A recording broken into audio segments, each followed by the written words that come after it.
아멘. 네, 우리 고린도후서 우리 11장 함께 보셨는데 오늘 말씀 제목 대가를 지불하는 교회라는 제목으로 함께 말씀 나누시며 나가시겠습니다. 네, 또한 이렇게 저희가 새해를 맞이하여서 주님 앞으로 나아가고 있는 것이 또 얼마나 기쁘고 설레는지 모르겠습니다. 예, 우리가 한 해를 마무리하고 또 새해를 맞이한다고 하는 것은 마치 우리가 지나간 과거를 또 덮고 또 다시 한번 새로운 삶으로 태어나는 것과 같이 또한 우리가 다시 한번 새로운 기회를 얻어서 또 새해 다짐을 하면서 이렇게 나아갈 수 있는 것이 얼마나 감사한지 모르겠습니다.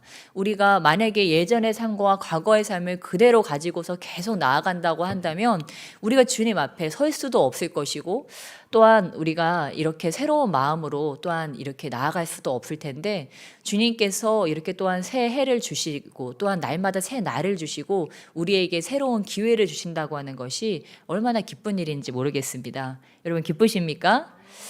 예, 기쁘시기를 주님에 축원합니다. 네, 진짜 기뻐 보이시네요.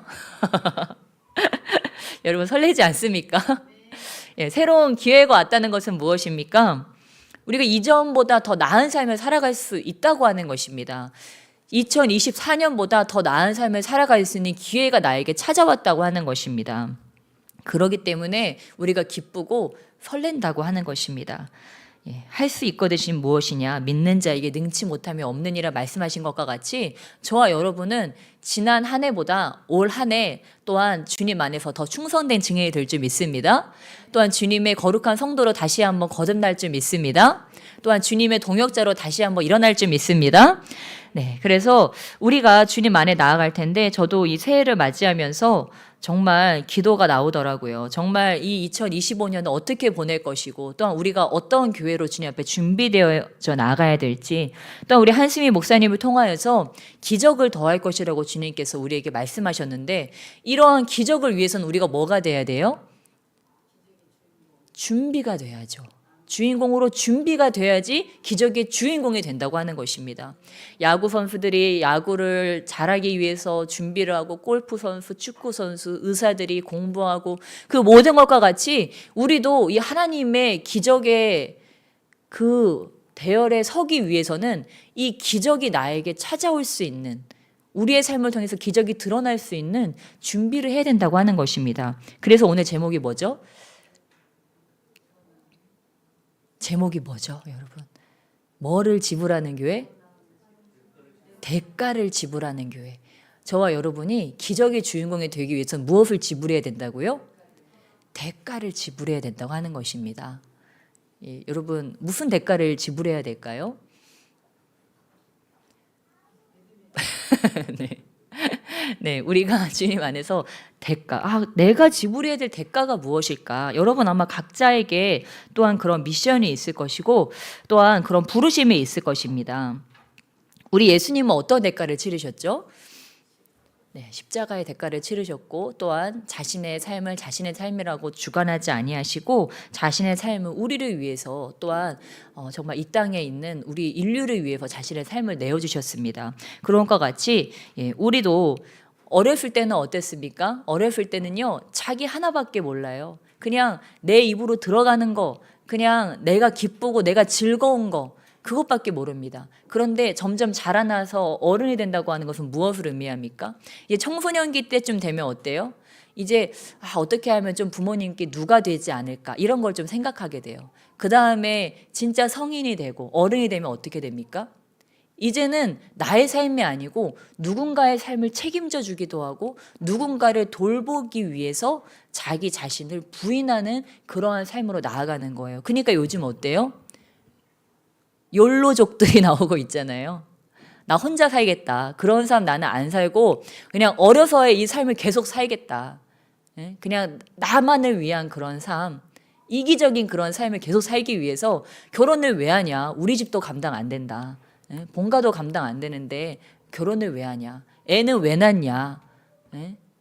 나 하나 먹고 살기도 힘든데 애는 왜 둘을 낳냐? 하나도 감당이 안 된다. 하나한테 들어가는 돈도 많은데 왜 둘, 셋을 낳냐? 이제 이렇게 점점 사회가 되어가고 있다고 하는 것입니다. 무엇입니까? 점점 이 어른이 되어가는 것을, 진정으로 책임지는 자가 되어가는 것을 거부하는 사회가 되어가고 있다고 하는 것입니다. 예. 그런데 주님께서는 우리 교회가 어떻게 되기를 원하신다고요? 대가를 지불하는 교회가 되기를 원하신다고 하는 것입니다.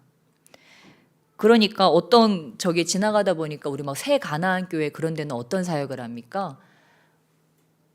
그 버려지는 그 아이들, 피덩이로 버려지는 그 아이들을 데려다가 먹이고 키우고 그런 일들을요, 그들이 사서 고생을 하는 그런 일들을 해요. 왜 그렇게 합니까? 바로 이 대가를 지불하기 위해서, 대가를 지불함으로 이 하나님의 나라를 확장시키고 세워나가기 위해서 그러한 일들을 한다고 하는 것입니다. 예. 그래서 우리도 우리 각자에게도 하나님께서 그런 사명을 맡겨주셨습니다. 나에게요, 한 영혼을 붙여주기도 하시고, 또한 두 영혼, 세 영혼, 네 영혼. 여러분 한번 생각해 보세요. 여러분에게 붙여준 영혼이 몇 명이나 되는지 한번 생각해 보세요. 교사들은 나의 학생일들일 것이고, 또한 가정을 맡으신 분들은 나의 가족 구성원, 또한 교회에서 리더 되시는 분들은 또한 나의 셀원들, 우리 구역원들이 나에게 맡겨진 그런 양들입니다. 나에게 맡겨진 영혼들입니다. 그렇다면 무엇입니까? 우리가 그들의 성장과 또한 그리스도 안에서의 장성한 분량에 이르도록 하기 위해서 나 또한 대가를 치러야 된다고 하는 것입니다. 제가 굉장히 이렇게 존경하는 그런 목사님 중에 우리 베델 처치의 우리 빌 존슨 목사님, 이 빌 존슨 목사님이 예전에 처음에 사역을 시작하실 때는 지금 저렇게 부흥된 교회가 아니었어요. 그런데 이분이 하나님의 나라를 알아가면 알아갈수록 내 이 삶이 이것이 아니다. 나의 삶이 지금 이상하다. 내 이 평범한 삶이 이상하다고 느끼기 시작한 거예요. 저와 여러분은 그런 걸 때로 느끼죠. 이 성경을 읽고 나의 삶을 바라볼 때 왜 이렇게 성경과 내 삶이 다르지? 이질감을 느끼고, 그럼 나는 어디까지 가야 되는 것이지? 우리가 그런 도전을 받기도 합니다. 이 빌 존슨 목사님도 그런 도전이 있었다고 하는 거예요. 성경에서는 이런 일들이, 사도행전에서는 이런 일이 일어나고, 우리 고린도 후서, 전후서 다 읽어봐도 진짜 하나님의 나라에는 이런 권능과 능력이 나타나는데, 이런 기적들이 일어나는데 나의 삶은 뭘까 하면서 어떻게 해요? 이거를 이제 이상하게 여기는 것에서 멈추지 않고, 하나님, 저는 지금의 이 삶보다 그 이상의 삶을 원합니다. 저는 평범한 삶이 아니고 정말 이 성경 속으로 들어가기를 원합니다 하면서 기도를 하기 시작한 거예요. 1시간, 2시간 기도한 게 아니고 막 밤에 자면서도 막 방언 기도를 할 정도로, 어느 생각 이상하다 해서 나중에는 그 이상한 것이 아니고 이거를 내 삶으로 끌어당기고 싶다. 정말 그 하나님의 나라를 내 삶으로 끌어당기고 싶다는 그 갈망이, 빌 존슨 목사님의 그 마음을, 이렇게 갈망의 나를, 그 사람을 이렇게 집어삼키면서 태우기 시작하면서 이분이 깨어있으나 자나 이러한 기도가 이제 나오기 시작한 거예요. 정말 그 나라로 들어가고 싶다. 그 세계로, 하나님의 나라 속으로 들어가고 싶다. 완전히 들어가고 싶다. 이러한 갈망이, 이러한 비전에 사로잡히니까 이제 그가 기도하기 시작한 거예요. 하나님, 제가 어떠한 대가를 지불하더라도 저는 그 하나님의 나라의 그 깊은 곳으로 들어가기를 원합니다. 그 어떤 대가를 지불하더라도 저는 그곳으로 들어가기를 원합니다. 성경에 보면은 정말 많은 분들이 그 부활의 영광에 참여한 자들이 있습니다. 그러나 부활의 영광은 그냥 오지 않았어요. 뭐를 지불했어요? 대가를 지불했다고 하는 것입니다. 그러니까 이분도 성경을 읽어보니까 공짜는 없다. 그렇다면 내가 대가를 지불해야 되겠다. 여러분, 예수님께서 십자가에서 어떻게 하셨어요? 다 이루셨어요. 다 이루셨어요. 믿으시기 주님의 축원합니다. 그러면 저와 여러분은 그냥 무임승차하면 될까요? 네. 주님이 십자가에서 다 이루셨으니까 나는 그냥 그 구원 열차를 타기만 하면 되지. 그 티켓만 그냥 끊어가지고 타기만 하면 되지. 그것이 아니라고 하는 것입니다. 만약에 무임승차해도 됐다면 바울에게 이런 일이 왜 일어납니까? 바울이 이런 일을 할 필요가 없어요. 그냥 나는 예수 믿습니다 하고 그냥 끝나면 돼요. 그런데 바울이 어떻게 했어요? 바울이 다메섹상에서 그 사람들을 핍박하고 그리스도인들을 잡아 죽이러 가다가 그 빛에 한번 사로잡힌 바 돼서 완전히 거듭난 이후에 어떻게 됐습니까?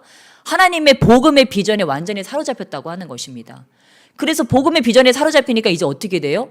저 이방인들을 다 전도해야 되겠다. 저 유대인들을 내가 다 전도해야 되겠다. 그 복음의 비전에 완전히 사로잡혀서요. 예전에는 그리스도인들을 잡아 죽이는데 눈이 뒤집혔는데 이제는 복음을 전하는데 눈이 뒤집혀서 그 비전을 이루기 위해서 어떠한 대가를 치르더라도 막 다름질하기 시작하는 그러한 삶을 살아갔다고 하는 것입니다. 저와 여러분에게도 바로 이 빛으로 한번 비추이는 경험이 필요한 것입니다. 그냥 가만히 있는 사람에게 당신 목숨 거세요. 대가를 지불하세요. 그럼 내가 왜요? 네, 그런 말이 나올 수밖에 없어요. 그런데 바울과 같이 먼저는 뭐가 있어야 됩니까? 이 빛에 비추이는 경험이 있어야 한다고 하는 것입니다. 내가 무엇을 위해 살아야 되는지, 내가 무엇을 위해서 나의 삶을 걸어야 되는지에 대해서 이 한번 빛이 비추이고 나니까 뭘 해야 될지가 그냥 눈앞에 일사천리로 그냥 펼쳐지는 거예요. 파노라마처럼 내가 뭘 해야 되겠구나. 내가 복음에 사로잡힌 바 되니까 이방인의 사도 나를 부르셨구나. 그럼 나는 앞으로 이렇게 해야 되겠구나. 나는 빌립보도 가야 되고 나는 마게도냐도 가야 되고 나는 나중에 막 끌려가면서도요. 이 사람이요. 제정신이 아니에요. 나중에 그 예루살렘에 무엇이 나를 기다릴지 저기서 무슨 일을 만날지 알지 못하나로 오직 성령이 각성해서 내게 증거하여 환난과 결박의 나를 기다린다고 한다. 환난과 결박의 나를 기다리는데 어떻게 해요? 계속 가요. 막 로마 황제 막 가이사에게 막 상소하면서 막 왕들에게 상소하면서 계속 올라가는 거예요. 어느 자리로요? 죽음의 자리로 자기가 계속 올라가는 거예요. 근데도 어때요? 자기 마음에는 기쁨이 있었어요. 왜요? 왕들에게 복음을 전하면서 로마를 복음화하고 이방을 복음화한다는 그 비전의 성취를 바라보면서 예수님께서 이 시대에 오실 것이라는 나에게 큰 상급을 주실 거라는 그 이전에 내가 예수님의 원수로 살아서 예수님을 핍박하는 자였지만 이제는 내가 예수님의 도움자가 돼서 하늘나라의 그 상급을 막 쌓고 예수님이 그 가신 대로 나에게 다메섹에서 만나셨던 그 예수님이 다시 오실 때 내가 그분께 칭찬받는 자가 될 것이라는 그러한 기대를 가지고서 그가 막 계속 상소하면서 그 죽을 자리로 찾아간다고 하는 것입니다. 그리고 오늘 고린도 후서를 통하여서 고린도 교회에 여러 가지 자랑할 것이 많지만 바울은 무엇을 자랑합니까? 내가 어떠한 가말리엘 문화에서 배웠던 것, 또 나의 신분이 어떤 것, 내가 얼마나 지혜로운 것, 얼마나 배웠는지 그런 것들을 자랑하는 것이 아니고 자신의 이런 약함을, 자신이 이 복음을 위해서 어떠한 대가를 지불했는지를, 자신이 얼마나 이 복음을 위해서 자기 자신이 스스로 약해졌는지를 자랑하고 있습니다. 우리는 이것들을 통하여서 내가 주님을 위해서 얼마나 힘들어야 될까? 나는 바울처럼 맞아야 되는구나. 나는 바울처럼 힘들어야 되는구나. 단순히 여기서 머무르는 것이 아니고 우리는 이것을 통해서 다시 한번 깨달을 수 있는 것은 어떻게 바울은 이러한 대가를 기꺼이 치를 수 있었을까? 도대체 바울은 뭘 봤던 걸까? 뭐에 사로잡혔던 걸까? 그래서 담대하게 이러한 핍박 가운데로 바울은 나갈 수 있었고 이러한 사랑의 수고와 애씀 가운데를 그는 나갈 수 있었을까? 이 원동력이 있어야 우리도 바울과 같이 우리의 사명을 완수할 수가 있다고 하는 것입니다. 이 원동력이 없이 그냥 갑자기 이러한 일들 그것이 아니라고 하는 것입니다. 우리가 이 2025년에 먼저 깨달아야 될 것은 이 성령에 사로잡힌 바 된 것, 빛에 비추인 바 된 것, 그래서 내가 비전에 사로잡히는 자가 되어서 이 비전이 나를 이끌고 바울이 어떻게 여기까지 계속 갈 수 있었을까요? 성령의 이끌림을 받아서 그 로마 황제에게까지 계속 갈 수 있었다고 하는 것입니다. 어떠한 핍박과 환난도 뚫고서 계속 갈 수 있는 힘이 성령 안에서 바울에게 주어졌고 그 모든 것을 뚫고 나갈 수 있는 힘도 성령께서 바울에게 주셨다고 하는 것입니다. 여러분에게 성령께서 그러한 돌파력을 주시기를 주님의 이름으로 축원합니다. 그러한 놀라운 비전을 주시기를 축원합니다. 이미 주셨음을 믿습니다. 여러분 저희는요 사실 이미 받았어요. 근데 아직 그것이 내가 사로잡힌 바 되지 않았다면 우리는 더 기도하면서 선생님 더 사로잡아 주세요. 이 비전으로 나를 완전히 사로잡아 주세요. 이 빛에 비추임 받은 삶을 주님 내가 살아갈 수 있도록 이 빛으로 내가 완전히 변화된 삶을, 바울이 그 눈에 비늘같이 덮었던 것이 벗겨졌던 것과 같이 아버지 제가 지금 눈으로 본다고 하는데 이것이 아니고 내가 지금 정말 못 봤군요. 이것을 깨닫고 정말 아나니아의 손을 얹어서 그 눈의 비늘이 없어지는 것과 같은 그러한 일들이 나의 삶에 일어날 때 내가 비로소 진짜로 보게 되는 거예요. 바울이요, 정말 자기는 안다고 생각했어요. 본다고 생각했어요. 이 내가 지금 달려가는 이 비전이 맞다고 생각했어요. 근데 그 빛에 비추임 받으니까 어떻게 됐습니까? 장님이 돼버렸어요. 아무것도 못하고 보지도 못하고 걷지도 못하고 아무것도 못하는 자가 되었어요. 그게 뭐였어요? 이제야 제대로 가고 있는 그 시작이 바로 장님이 됐다고 하는 것입니다. 저와 여러분도 우리가 때로 내가 지금 그래 나는 지금 바른 방향으로 잘 가고 있어. 그래 좋아지고 있어. 이것이요 때로는 이 바울과 같은 경험이 우리의 삶에 필요하다고 하는 것입니다. 그러면 어떻게 됩니까? 내가 지금까지 알고 있던 것, 지금까지 내가 옳다고 생각했던 것, 내가 지금까지 달려가던 것, 이것을 주님께서 내려놓게 하실 때 우리는 정말 주님이 원하시는 그 비전, 주님이 나에게 꾸셨던 그 꿈, 주님이 바라보시는 것을 함께 바라보게 되는 그러한 비전이 열려지는 것은 주님 내가 못 봅니다. 주님 내가 장님이었군요. 나는 주님의 인도하심이 없이는 한 걸음도 나아갈 수 없는 자군요. 주님께서 이 눈을 띄어주지 아니하시고는 정말 볼 수 없는 자군요. 내가 지금 본다고 하는 것이 거짓이었군요. 바울은요 살기 등등해서 의기양양해서 그리스도인들을 죽이러 다녔어요. 그러면서 스스로 어떻다고 생각했어요? 의롭다고 생각했어요. 아주 잘하고 있다고 생각했어요. 근데 예수님의 빛을 비추고 나니까 잡아 죽일 것은 그리스도인이 아니고 바로 나였네 라는 것을 그가 깨달았어요. 이것이 깨달아지고 나니까 이제 바울은 그제서야 하나님 안에서 그가 쓰임받을 수 있는 자가 되었다고 하는 것입니다. 완전히 하나님의 것으로 하나님께서 그에게 부어줄 수 있게 되었다고 하는 것입니다. 그래서 저와 여러분이 성령 안에서 정말 성령의 빛을 비추게 되면은요, 예전에는 내가 커 보이고 다른 사람들이 자그마해 보였어요. 그래서 내가 거드름을 피우고 내가 교만하고 다른 사람들을 학대하고 비판하고 판단했어요. 그런데 주님 안에 이 빛을 비추고 나면 내가 조그맣게, 내가 아주 작은 점처럼 느껴지는 거예요. 주님이 크게 느껴지고 다른 사람들이 귀하게 느껴지는 거예요. 그러니까 맨날 뭘 놓고 기도해요? 옛날에는 아버지 저 자식, 아버지 저 녀석, 아버지 이놈 저년 하면서 그렇게 욕을 하면서 하나님 원수가 봐달라고 그렇게 기도를 했는데, 기도를 하면 내가 작은 점처럼 느껴지니까 누굴 놓고 기도하게 돼요? 하나님 저를 변화시켜 주세요. 이 점 같은 저, 티끌 같은 저를 변화시켜 주세요. 제가 사람 구실하게 해주시고 정말 성도로서 살아갈 수 있게 해주시고 사명 감당하는 자가 되게 해주세요. 제 사명이 무엇입니까? 그 사명, 이 2025년에 저를 향한 그 부르심 제가 이룰 수 있게 해주세요. 우리가 그 기도가 바뀌어버린다고 하는 것입니다. 저도 늘 기도하는 것이 그거예요. 하나님 이 성도님 변화시켜주세요, 저 성도님 변화시켜주세요가 아니고요. 저는 맨날 기도하는 게 기도 제목이 맨날 똑같아요. 주님만 원해요. 주님만 원해요. 왜? 내가 필요 없으니까. 살아갈수록 느끼는 게 내가 쓸데없다는 것만 느끼는 것 같아요. 살아갈수록 버릴 수만 있으면 어디 쓰레기통에다가 이렇게 구겨가지고 버릴 수만 있다면 나를 그냥 이렇게 쓰레기통에다가 이렇게 해가지고 딱 버리고 딱 안 나오게 딱 해놓고 싶은데 어떻게 해요? 뒤돌아서면 쓰레기통이 열려요. 열리면서 나 여기 있어. 아직 살아있어. 내 자아 아직 살아있어. 내 교만 아직 살아있어. 내 탐심 아직 살아있어. 내 교만 아직 살아있어. 내 음란 아직 살아있어. 내 정욕 아직 살아있어. 이러면서요 그 쓰레기통을 열고 빼꼼히 또 고개를 들어요. 그럼 또 우리는 어떻게 해요? 또 쓰레기를 버려요. 또 버리고 거기를 테이프로 감고 그 위에다가 무거운 거를 올려놓고 다시는 못 올라오도록, 그러고 예수님만 원해요. 계속 우리가 그 과정을 하는 거예요. 왜요? 내 정욕에서 나오는 거, 내 옛 자아에서 나오는 게 하나도 쓸데가 없어요. 내 고정관념에서 나오는 거, 내 전통에서 나오는 거요. 하나님 나라에 하나도 쓸데가 없어요. 나의 유익을 위한 거, 이런 거요. 주님의 나라에 하나도 쓸데가 없어요. 그러니까 바울은 어떻게 했어요? 다 버려버렸어요. 다 뭐래요? 배설물이래요.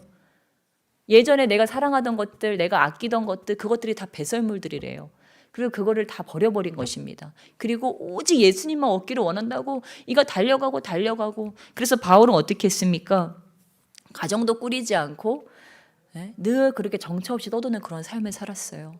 저도 아가씨 때 정말 그런 삶을 얼마나 살고 싶었는지 몰라요.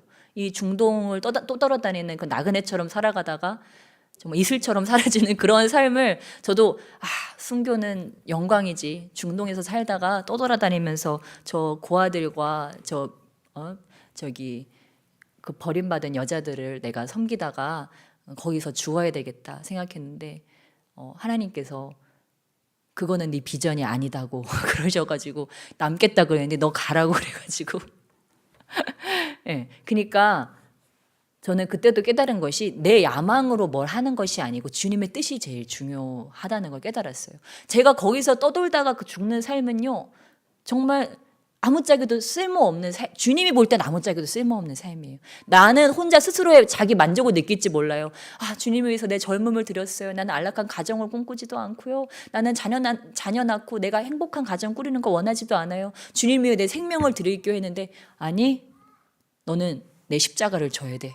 너는 결혼도 해야 돼. 결혼해서 그 고생도 해봐야 되고, 자녀를 낳아서 내 아버지의 마음, 어머니의 마음도 좀 알아야 돼. 그리고 한국에 가서 중동에서 떠돌다가 좀 고생하다 가는 것이 아니고, 한국에 가서 교회를 차려서 많은 자녀들을 낳고 다음 세대를 키우며 수고해서 그들을 너처럼 만들어, 너보다 더 위대한 자들도 만들어서 열방에 보내는 것이 너의 비전이야.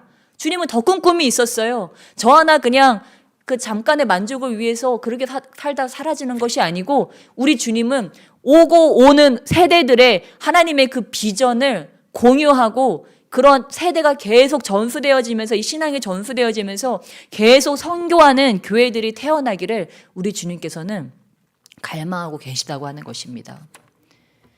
우리 주님께서는 이러한 비전을 가진 자들, 더 위대한 자들이 탄생하고 또 탄생하기를 원하신다고 하는 것을 저는 이 사역을 감당하면서 더 깨닫게 되었어요.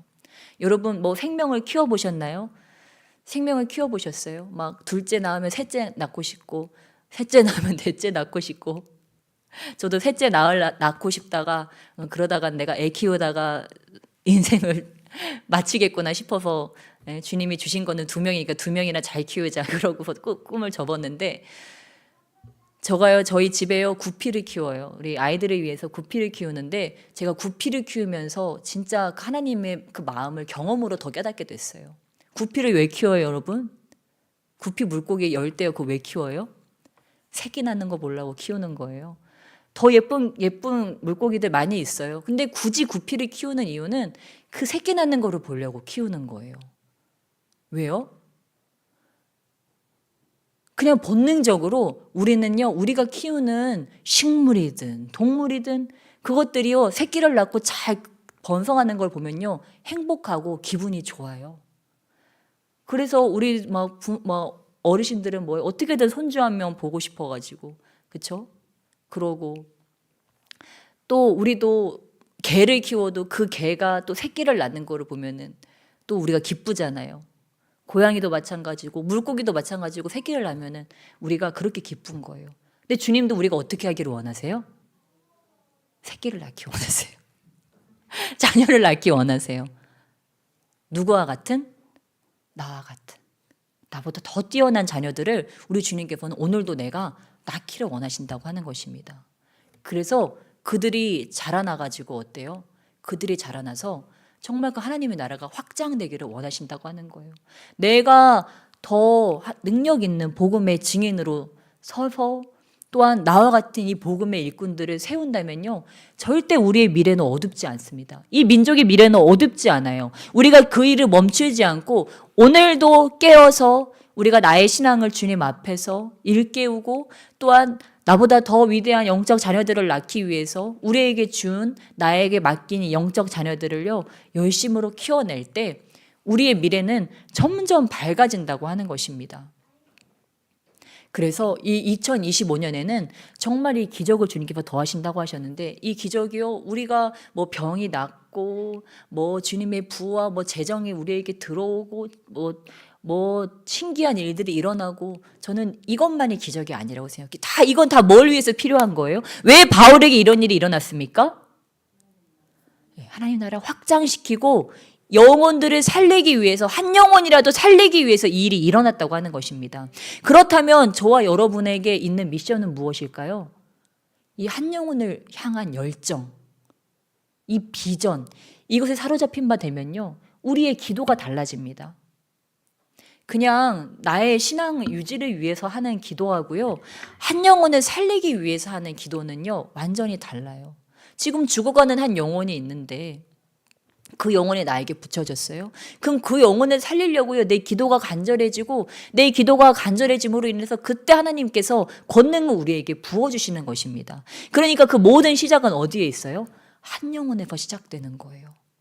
그렇다면 주님, 제가 3,000명의 성도를 거느리게 되면, 내가 몇백 명의 성도를 거느리게 되면, 우리 주일학교, 우리 중고등부, 우리 희망찬 교회가 몇백 명이 되면 저는 위대한 하나님의 종이 될 것입니다.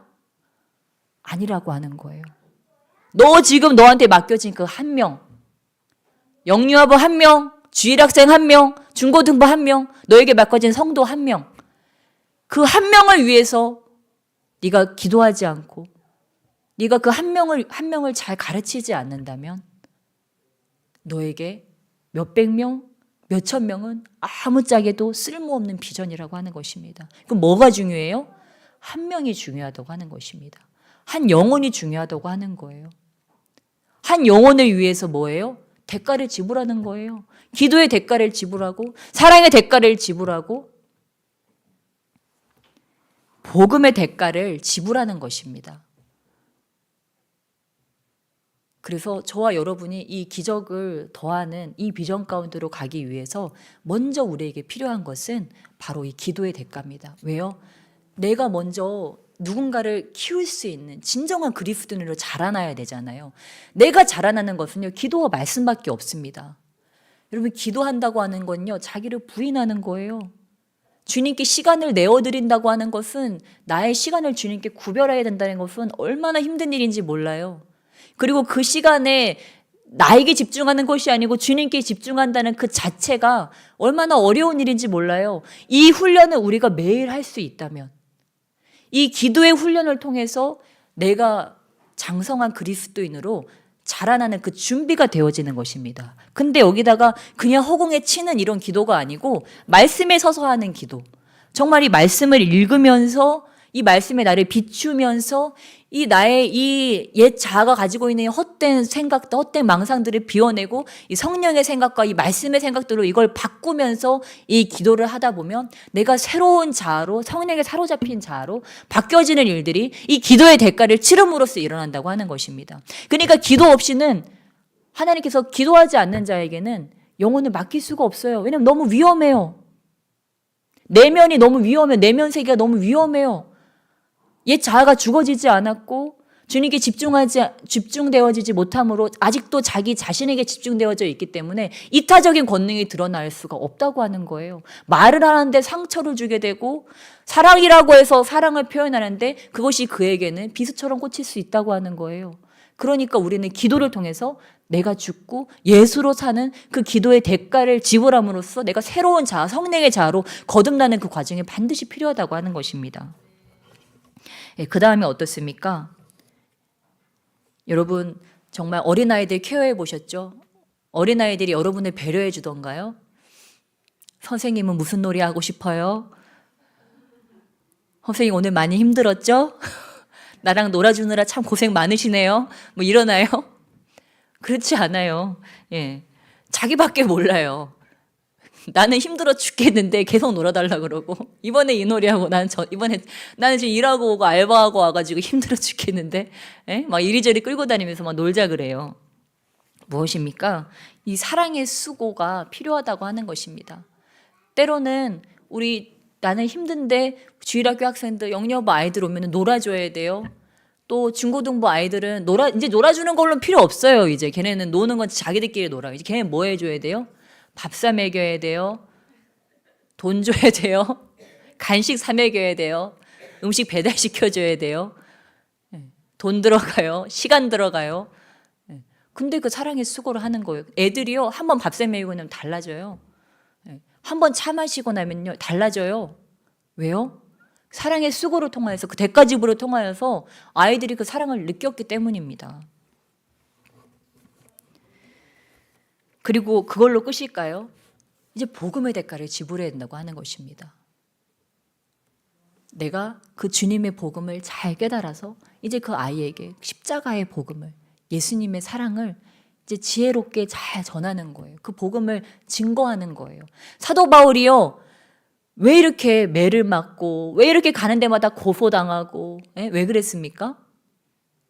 복음을 전하다가 그렇게 된 거예요. 아무 소리 안 했으면요, 그냥 자기를 환영하는 사람들한테만 갔으면, 또 하나님 저기 구원받기로 작정된 자가 누구입니까? 하고 이렇게 여쭤봐가지고 그 사람들한테만 찾아갔으면 그런 일을 안 당해도 돼요. 그런데 한 영혼이라도 더 구하려고 그 불특정은 다수에게 가가지고 막 복음에서 대가를 지불한 거예요. 막 복음을 전하는 거예요. 내가 복음 전하면 이 사람이 나를 싫어할 수도 있고, 내가 나랑 절연할 수도 있고, 그 복음 때문에 내가 욕을 얻어먹을 수도 있고, 맞을 수도 있고, 소금을 뿌릴 수도 있는데도 복음의 대가를 지불하는 거예요. 그럼에도 불구하고 이 사람을 살리는 것이 복음이기 때문에 내가 이 복음을 전한다. 애들하고 놀아주기만 하고 밥만 사준다고 애들이 변화됩니까? 복음을 전해야 돼요. 내 전도 대상자에게요, 아무리 돈 쓰고 애쓰고 기도해줘도요, 내가 그 사람에 가서 입을 뻥끗하지 않는다면, 이 복음을 전하지 않는다면요, 그 사람이 변화되고 싶어도 변화될 방법이 없다고 하는 거예요. 그러니까 우리는 듣든지 아니 듣든지 정말 그 주님의 지혜를 가지고 복음을 전한 거예요. 그러니까 바울이 복음을 막 전했더니 어떤 일들이 일어났습니까? 우리 23절로 25절까지 다시 한번 고린도 후서 11장 23절로 25절 우리 함께 읽겠습니다. 시작. 그들이 그리스도의 일꾼이냐 정신없는 말을 하거니와 나는 더욱 그러하도다. 내가 수고를 넘치도록 하고 옥에 갇히기도 더 많이 하고 매도 수없이 맞고 여러 번 죽을 뻔하였으니 유대인들에게 40에서 하나 감한매를 5번 맞았으며 3번 태장으로 맞고 1번 돌로 맞고 3번 파산하고 일주일의 깊은 바다에서 지냈으며. 아멘. 저희가 지금 강력한 걸 읽었는데 이 뒤에도 아주 많습니다. 그런데 지금 이런 일들, 무슨 일들이 있었습니까? 옥에 감옥에 갇히기도 했어요. 매도 수없이 맞았는데 유대인들은요, 40에서 하나 감한 그 매를 39번을 때렸어요. 이거를 13번씩 3번을 때렸습니다. 이거를 소가죽을 갈기갈기 찢어가지고요, 이걸로 사람의 이 어깨와 이 목이 다 드러나게 한 다음에 그 드러난 곳을 때리는데, 왜 40에서 하나를 감했냐면 40을 맞으면 40 정도를 맞으면 사람이 반드시 죽는데요. 그러니까 죽지 않을 정도로 때리려고 이렇게 하는데도 많은 사람들이 매를 맞다가 중간에 죽는 경우가 많았다고 합니다. 근데 바울은 이걸 몇 번 맞았어요? 5번 맞았어요. 그 다음에 25절에 보니까 3번 태장으로 맞았대요. 태장으로 맞는 것은, 아까 맞은 것은 태형이고, 유대인들의 태형이고, 태장은 로마인들이 그 이방인들과 노예들에게 가하는 형벌인데, 이거는 그 짐승의 가죽에다가 끝에 납덩어리를 묶어가지고 때리는데, 예수님처럼 이걸 맞으면은 살가죽이 찢겨나가고 이 살이 터지는, 피가 터지는 그러한 태장이에요. 근데 바울은 사실 이거를 맞으면 안 돼요. 로마인이기 때문에. 그런데 사람들이 그런 법적인 절차도 거치지 않고 바울은 그냥 막 잡아다가 때렸기 때문에 바울이 이런 태장도 3번이나 맞았다고 하는 것입니다. 또 돌로 맞은 것은 무엇입니까? 아예 바울을 죽이려고 작정을 하고 사형시키려고 사람들이 돌로 쳤던 거예요. 또 뭐 파선한 거는 또 사도 바울이 사도행전 27장에 이야기를 하고 있죠. 네, 무엇입니까? 바울이요, 이런 일들을 뭐 하다가 당했습니까? 복음을 전하다가 당했다고 하는 것입니다. 복음을 안 전했으면요, 복음의 대가를 치르지 않았으면요, 바울은 이런 일 당할 것이 아무것도 없어요. 저와 여러분이 한 번씩 나가서 전도합니다. 전도하는데 날 따뜻할 때는 그렇게 잘 받아주시더니 날 추워지니까 이분들이 바람이 쌩쌩 부는 것처럼 이렇게 지나가잖아요. 그래서 참 그래, 날씨가 추워지니까 사람들 마음도 어는구나. 근데 그 정도는 아무것도 아니라고 하는 거예요. 우리가 진짜로 이 복음의 대가를 지불하기 시작하기로 하자면 사실은 진짜 이런 반응이 나오는 게 어찌 보면 당연한 걸 수도 있다고 하는 것입니다. 그러니까 나는 지금 복음을 제대로 전하고 있다? 아니다. 아니다라는 걸 저와 여러분은 알 수 있는 거예요. 저도요, 어렸을 때부터 복음 전하다가 지금 남아있는 친구가 몇 명 없어요. 애들이 날 싫어해, 이제. 쟤는 만났다 하면 뭐 처음에는 뭐 보고 싶어 어쨌어 하고 만나더니 만나면 처음부터 끝까지 예수 얘기만 하고 너 꼭 뭐 예수님 믿자, 뭐 너 기도한다, 교회는 잘 나가냐 이러니까요, 애들이 이제 저를 쳐다도 안 보고 싶어 하더라고요. 그러다 몇 명 쳐다보는 친구들은, 그나마도 복음에 마음이 열려있는 친구들은 쳐다보고 싶어 하고요. 지금 다 끊겼어요. 끊겨. 사랑하던 친구들부터 다 전도하기 시작했는데 점점 저를 이제 멀리 떠나보는 점점 떠나가고, 와, 참 쉽지 않더라고요. 이 복음을 전한다고 하는 것은. 그럼에도 불구하고 우리가 복음 전하는 걸 왜 멈출 수 없어요? 사랑하기 때문에. 주님을 사랑하고 그 영혼을 사랑하기 때문에. 복음을 안 전하면은 아직까지도 저는 그 수많은 친구들을 제 친구로 그대로 데리고서 저기 하고 있을 거예요. 그래, 그 친구들 가서 비유 맞춰주고, 너는 어땠니? 아, 그랬구나. 마음에도 없는 소리 하면서. 근데 뭐예요? 지금 그게 문제가 아니에요.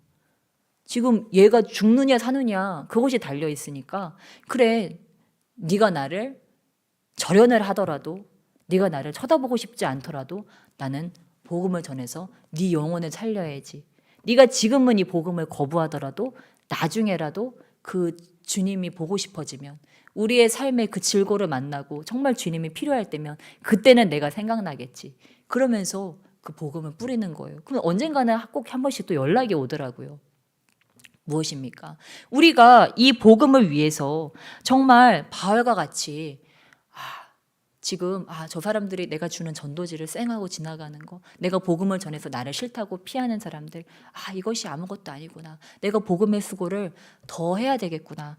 바울과 같이 정말 이 복음 들을 자들을 향해서 달려갔던 그 바울과 같이 내가 정말 더 찾아다니면서 이 듣든지 안 듣든지 이 주님의 말씀을 계속해서 전해야 되는구나. 여러분, 기적은요 사실 이러한 자들에게 찾아옵니다. 복음 전하는 자들. 그러니까 뭐 한국에서는 뭐 선원제도 안 낳네 그러는데 어디 가면 낳는데요? 선교지 가면 낳는다 그러잖아요. 왜 그렇습니까? 복음을 전하니까. 하나님은 어떤 자들에게 능력을 주세요?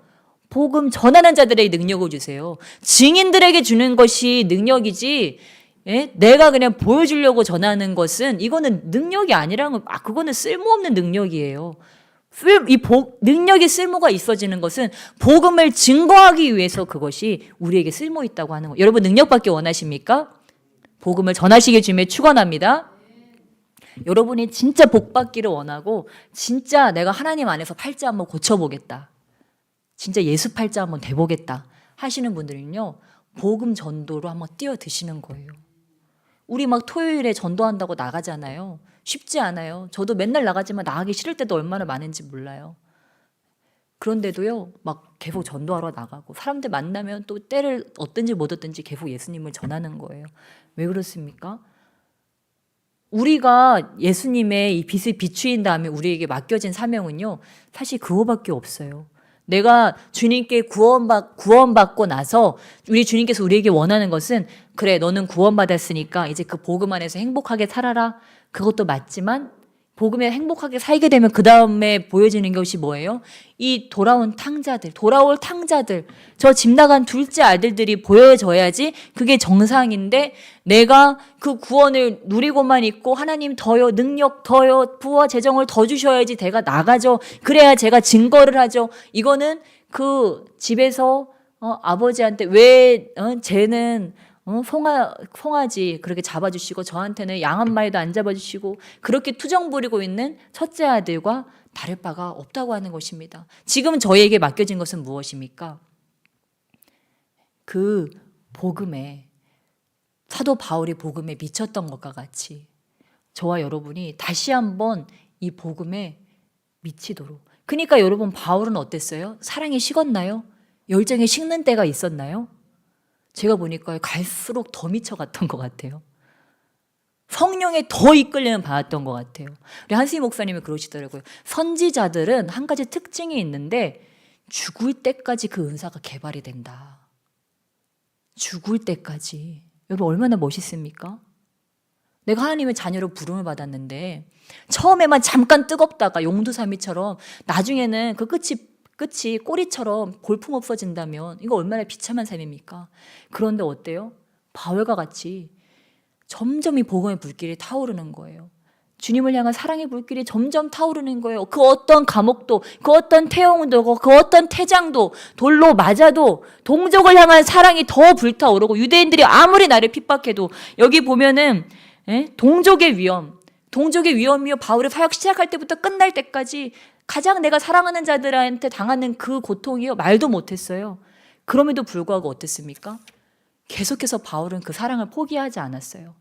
자기가 가장 사랑했던 사람들에게 핍박을 받고 거부를 당하고 그들이 치고 미워하고 고소했지만 그 사랑이 식지 않고 정말 그 짝사랑과 같이 계속 그가 타올랐다고 하는 것입니다. 우리도요, 우리가 많은 경우에 우리가요 사랑하다가 그 사랑이 식어요. 예수님을 사랑하다가 뭔가 좀 이렇게 뭐가 안 오는 것 같으면요, 우리가 아닌가 보다. 그리고 영혼들도 사랑하다가 뭐가 잘 안 되는 것 같으면 우리도 토라져 버려가지고 그 사랑이 식고, 사역을 열심히 하다가 뭔가 삶이 점점 이렇게 이상한 방향으로 가는 것 같으면 사람들도 그 신앙도 퇴보되기도 하고 막 그래요. 그런데 바울은 그렇지 않았다고 하는 것입니다. 어떠한 핍박이 오고 더 거센 풍파가 친다 할지라도 바울은 그 비전을 향해서 내 동족들을 살리기 위해서, 저 로마의 복음을 전하기 위해서 점점점 더 거룩해져 가고 그 열정이 점점 더해져 가고 그 사랑의 불길이 더 타올랐다고 하는 것입니다. 저는 우리 교회가 그런 교회 되기를 간절히 바랍니다. 우리 한 사람 한 사람이 그러한 자들이 되기를 간절히 소망합니다. 그래서 저 사람 오랜만에 봤더니 옛날 그 사랑이 식었네. 옛날에 그렇게 열정적이고 그렇게 주님을 향한 사랑이 뜨겁더니 그 첫 마음이 남다르더니 변질됐네가 아니고, 정말 우리 교회 성도님들을 만나는 분들은 보통 첫사랑을 식는다고 하는데 어떻게 더 뜨거워졌어? 어떻게 더 깊어졌어? 어떻게 그리스도의 향기가 더 진해졌어? 또 다른 사람이 돼 있네. 올해 또 다른 사람이 돼 있고 내년에 또 다른 사람이 돼 있고 늘 더 새로운 사람. 그것이 어떻게 가능할까요? 성령에 이끌려 다닐 때 이러한 선순환이 일어난다고 하는 것입니다. 바울이 이럴 수 있었던 것은요, 성령의 이끌림을 계속해서 받았기 때문에 그러한 일이 가능했다고 하는 것입니다. 그래서 저와 여러분도 이 올해의 목표를 성령에 이끌려서 오늘 이 하루의 삶을 어떻게 하면 이 성령의 이끌림을 받을까? 네, 여러분, 이 하나님께는요, 자석같이 끌어당기는 힘이 있어요.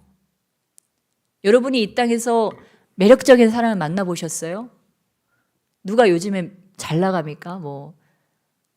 내가 이름을 기억을 못해서 마성의 매력을 가진 그런 것들 아이돌단에 붙잖아요. 근데 여러분 상상해 보세요. 우리 하나님은 어떨까요? 우리 다 지금 뭐예요? 지구의 인력에 의해서 지금 바닥에 발붙이고 있어요. 우주 가면 어때요? 다 떨어져서 막 둥둥 떠다니잖아요. 우리를 끌어당기고 있는 이 인력이 있어요. 근데 우리 하나님께도 이런 인력이 있어요. 우리가요, 하나님을 잘 몰라서 그래요. 우리가 주님을 제대로 알기 시작하잖아요. 기도를 제대로 하기 시작하잖아요. 말씀을 제대로 읽기 시작하잖아요. 거기만 빨려 들어가 버린다니까요. 그러니까 시간이 가는 줄도 모르고 기도를 하는데 막 더 하고 싶어지는 거예요. 근데요, 이게 마의 구간이 있어요. 한 40분, 50분은요, 막 졸려요. 졸리고 막 피곤해지고 막 힘들어요. 근데요, 그 40분, 50분, 1시간을 지나가고 그 1시간이 지나가면요, 그때부터 이 인력이 작용하기 시작해요. 이 인간의 마의 구간을 뚫고 지나가면 1시간이 지나기 시작하면요, 자성에 이끌리는 것처럼 기도를 하기 시작하는데 1시간 반쯤 지나가서 2시간쯤 되면은요, 이제는 이 기도에 신바람이 붙기 시작해요. 그래서 이게 내가 기도를 하는지 성령이 기도를 하는지 알 수가 없어요. 근데 이것이 더해가지고 만약에 한 3시간을 지나간다? 3시간을 지나면요, 이제는 완전히 무아지경이 되는 거예요. 성령 안에서 성령의 생각들과 막 장래를 향한 아버지의 그 마음들이 막 부어지는 거예요. 만약에 이게 4시간이 지나간다, 그때는요 다음 일정들이 이제 실증이 나요. 왜요? 이게 너무 좋으니까. 그러니까 막 베드로가 뭐라 그래요? 변화산에 올라갔더니 막 거기서 뭐 살고 싶어지는 거예요. 여기다 장막을 짓고 살재요. 그냥 여기서 내려가지 말고. 제정신이 아닌 거죠. 그래, 거기 살고 싶어지는 거예요. 떠나고 싶지 않아지는 거예요. 저도 인생에 살아가면서 이런 기도의 순간들이 있었는데요. 그때가 되면은요, 막 다음 일정 다 취소하고 싶어. 막 예배든 뭐든 막 다 취소하고 그냥 거기 여기 붙어 있고 싶어. 그 인력에 이끌리고 아예 찰싹 붙어서 여기서 그 주님이 주시는 그 자양분이, 그 기쁨이, 그 황홀경이, 그 능력이 너무 달콤하니까 여기에 그냥 붙어 살고 싶어지는 거예요. 여러분, 그 세계로 들어가시기 주님의 축원합니다. 그래야 우리가 정말 제대로 기도할 수가 있고, 이 맛을 봐야 제대로 말씀을 볼 수 있고요. 전도의 기쁨을 알아야 우리가 전도할 수 있게 됩니다. 그러려면 어떻게 이 마의 구간을 뛰어 넘어가야 돼요. 그러니까 사실 저가 막 여러분 1시간 기도합시다 라고 하는 거니 사실 꼬시는 거예요. 사실 1시간 기도하면 안 돼요, 여러분. 사실은요, 1시간 이상을 기도해야 돼요. 1시간만 기도하는 거는 내 목숨만 달랑달랑 살아있는 그 정도예요. 내 목숨이 겨우 연명하는 그 정도예요. 근데 우리는 뭘 해야 된다고 했어요? 다음 세대, 나에게 주어진 이 한 영혼을 살려야 된다고 했어요. 한 영혼을 살리려면 1시간 기도로 될까요? 될까요? 걔도 겨우 연명이나 하고 있는 거예요, 그냥. 그 한 번씩 주는 그 젖이나 한 모금씩 먹으면서 목숨은 끊어지지 않고 어떻게 붙어 있는 거예요. 근데 핍박과 환란이 오면 어때요? 턱 떨어져 나가 자빠지는 일들이 자꾸만 일어나는 거예요. 그러려면 어떻게 됩니까? 이것이 그냥 내 생명을 연명하는 정도가 아니고, 그 이상으로 가야 되는구나. 1시간 기도는, 나를 꼬시는 거였구나. 일단 기도하라고. 생명이라도 붙어 있으라고 나를 꼬시는 거였구나. 진짜 내가 그러나 이 생명을 어때 풍성하게 얻고, 또 만약에 나에게 맡겨진 양들이 많다. 한 명이 아니다. 여러 명이다. 그러면 어떻게 돼야 돼요? 이제는 능력이 필요해요. 계시가 필요해요. 묵시가 필요해요. 묵시가 없으면 백성이 어떻게 행한대요? 방장이 자기 맘대로 간대요. 그러니까 하나님의 이 계시와 묵시가 우리에게 필요하기 때문에, 방향성이 필요하기 때문에 우리가 그 계시를 받으려면 어떻게 해요? 이 마의 구간을 넘어가서 계시가 임할 때까지, 묵시가 임할 때까지 나아가는 거예요. 근데 뭐예요? 기도는 쌓여요. 기도는 쌓여서 오늘 돌파한 사람은요, 내일도 돌파하고 또 내일 돌파하고 모레 돌파하고. 여러분, 이때 기적이 나에게 다가오는 것입니다. 그냥 1년에 뭐 한 번씩 기도해가지고 조금 그 맛을 보고 이 정도로는 안 돼요, 여러분. 저와 여러분이요, 진짜 이 악하고 음란한 세대에서 눈만 뜨면 죄가 그냥 난무하는 이 시대 가운데서 살아남아서 나에게 맡겨진 우리 가족들 살리고 나에게 맡겨진 영혼들 살리려면 우리가 그 이상으로 정말 묵시가 임할 때까지, 계시가 임할 때까지. 옛날에 주님께서는요, 여기 선지자들을 보면은 막 하나님께서요, 제대로 된 계시를 안 주시는 시대도 있었어요, 여러분. 거짓 선지자들에게, 막 예레미야 말씀에 보면 막 거짓 선지자들에게 막 거짓된 것을 막 마음대로 막 주시기도 하셨어요. 왜요? 그들이 다 타락했기 때문에, 소망이 없었기 때문에 주님께서요, 그래 거짓 선지자들, 그래 니네 거짓된 거 얘기해서 백성들을 마음껏 미혹해라. 어차피 저들은 다 나를 떠난 자들이야. 마음이 다 내게서 멀리 떠나갔고 우사에게 다 떠나갔고 이 나의 진정한 하나님의 마음에 관심 있는 자들은 없어. 그러니까 니네 거짓된 거 보고 거짓된 거 말하고 니들 마음대로 살아라 하고 놔두셨어요. 근데 너무도 감사하게 이 시대에 주님께서 우리에게 어떻게 하셨어요? 주님의 계시와 주님의 묵시를 우리에게 주세요. 정말 하나님의 뜻대로 살고자 하는 자에게 무엇이 바른 길인지를 우리에게 분명하게 제시를 해주세요. 그래서 저와 여러분이 기도하면서 아버지 저에게 계시해 주세요. 우리 공동체에게 계시해 주세요. 어느 길로 나아가야 되는지 계시해 주세요. 그것을 그 계시를 받고 그대로 행하는 자들에게 무슨 일이 일어납니까? 기적이 일어나는 거예요. 순종하는 자들에게 기적이 일어난다고 하는 것입니다.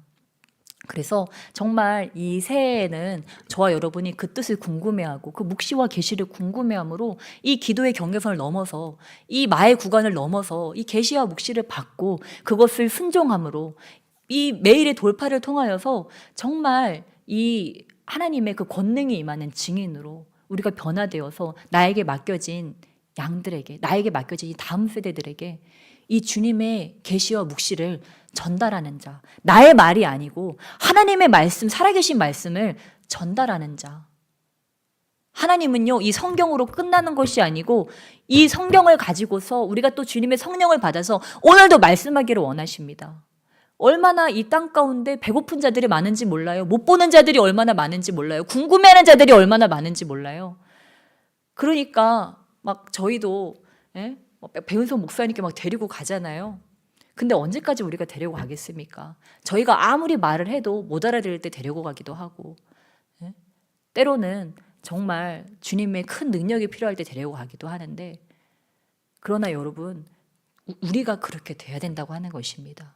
저와 여러분이 정말 이 가슴이 답답하고 정말 이 계시가 필요한 자들, 하나님의 그 말씀이 필요한 자들, 그러한 자들에게 내가 그 말씀을 전해주는 자가 우리 주님은 되기를 원하세요. 그러니까 저와 여러분은 매일 그 훈련을 하는 거예요. 주님 내게 말씀하소서 제가 듣겠나이다.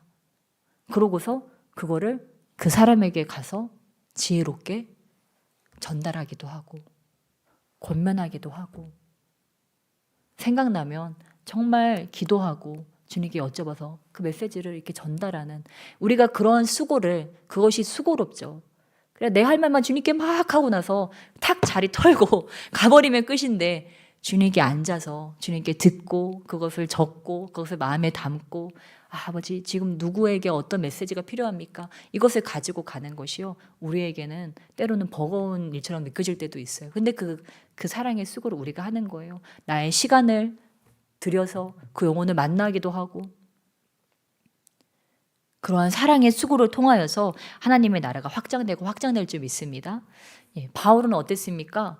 바울은 그 사람들에게 몇 날 몇 시에 우리 어디서 만나자 이렇게 했나요? 아니었어요. 사람들이요 바울을 찾아오고 물론 그러기도 했겠죠. 근데 바울은 주로 어떻게 했어요? 찾아다녔어요. 저도 예전에는 저도 그렇게 생각했던 것 같아요. 사람들이 나를 찾아올 때까지 기다렸던 것 같아요.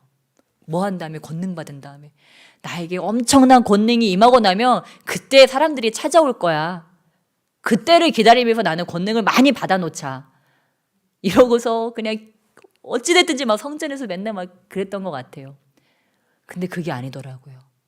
하나님께서 말씀하시고 나면요, 생각나게 하시고 그 사람을 만나고 싶게 하시고 전화하고 싶고 만나서 뭐 한마디라도 해주고 싶게 만들어서 내가 찾아다니게 하시더라고요. 그래서 사랑은 앉아서 기다리는 것이 아니고 내가 찾아가는 것이구나. 그러니까 바울은 어떻게 했습니까? 계속 찾아다녔다고 하는, 복음 이 들을 자들을요 자기가요 계속 찾아다녔어요. 계속 섬기고 듣든지 아니 듣든지 계속 그 주의 복음을 전하면서 그가 행했다고 하는 것입니다. 그래서 2025년 혹시 저와 같은 분이 계시다면, 나에게 큰 권능이 임하면 그들이 번호표를 뽑고 나를 기다리겠지. 그날까지 내가 나의 스펙을, 나의 영적 스펙을 많이 쌓아놓자. 이 성도들이 구름대같이 나에게 몰려올 때까지 내가 기다렸다가 그때 내가 능력을 바라자. 혹시 그런 분이 계시다면 이제는 바꿔서 예수님이 어떻게 하셨대요? 99마리 놔두고 한 마리의 잃어버린 양을 찾아서 가신 것과 같이 내가 기도하다가 생각난 그 영혼이 있으면 찾아가는 거예요. 내가 먼저 전화해보고 메시지 보내보고 뭐 책이라도 한 권 택배로 보내든지 뭐 음식이라도 하나 해다가 정말 갖다 주든지, 그런 일들을 내가 그런 것들을 한번 해보는 거예요. 그럴 때 이 사도 바울에게 임하셨던 그 하나님, 사도 바울이 만났던 그 능력의 하나님 나에게 찾아오셔서 다시 한번 나의 이 복음의 열정이, 이 영혼 구원의 열정이 꺼지지 않도록 매일 더 타오르도록, 매일 더 정말 그리스도인으로 온전히 살아갈 수 있도록 주님께 힘주시고 능력 주실 줄 믿습니다. 네, 이 시간 함께 기도하시며 나가시겠습니다.